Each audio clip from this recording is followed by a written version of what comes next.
Rich Dad Poor Dad tells the story of a boy with two fathers, one rich, one poor, to help you develop the mindset and financial knowledge you need to build a life of wealth and freedom. Rich Dad Poor Dad is a modern classic of personal finance and our favorite finance book of all time.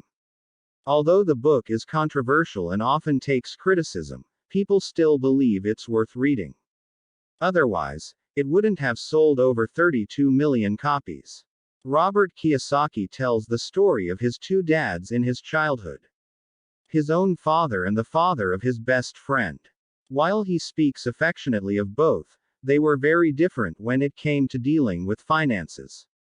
Rich Dad Poor Dad summary. The summary on Blinkist starts with the idea that many of us are too afraid of being branded as a weirdo, in order to exit the rat race. We let the two main emotions everyone has around money dominate our decisions: fear and greed.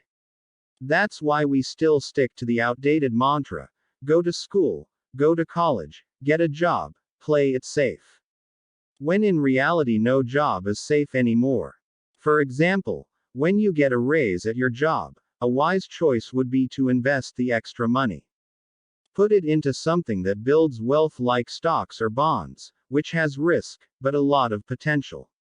Maybe you find a good fund with a 60% chance to double your money within a year, but a 40% chance of losing it all. However, most likely your fear of losing the money altogether will keep you from doing so. But when your greed takes over, you might then spend the extra money on an improved lifestyle. You might buy a fancy new car, and the payments eat up the money, for instance. This way you're almost certain to lose 100%. This already gives you a glimpse of how important it is to educate yourself financially. Since we receive no financial education in school or college, sadly, this is entirely up to you. Look around and you'll see plenty of financially ignorant people in your own life. Just take a look at local politicians. Is their city in debt? Your mayor might be great, but unfortunately, he probably doesn't know how to deal with money. For the same reason 38% of Americans don't save anything for their retirement. The only way for you to counteract this is to start now. Today is the youngest you'll ever be, so take a close look at what you can and can't afford. This way you'll be able to set realistic financial goals, even if it means waiting for that shiny new BMW.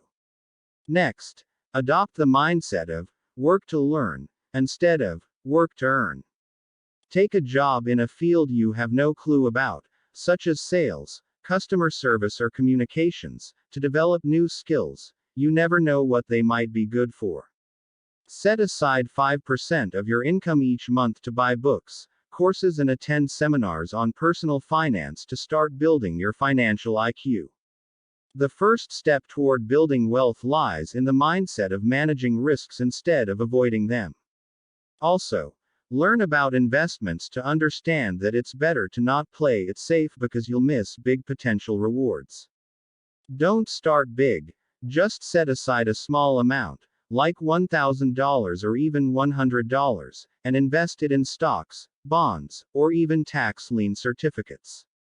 Treat the money as if it's gone forever and you'll worry less about losing it. As soon as you start your journey towards wealth, you'll realize that it'll be quite a long one. That's why it's important to stay motivated. Kiyosaki suggests creating an I want and an I don't want list. Include items like I want to retire at age 50. Or I don't want to end up like my broke uncle. Another idea is to pay yourself first each month. Take the portion of your salary you want to spend on stocks or your financial education, invest it, and pay your bills afterward. It'll create pressure to be creative in making money and show you what you can afford.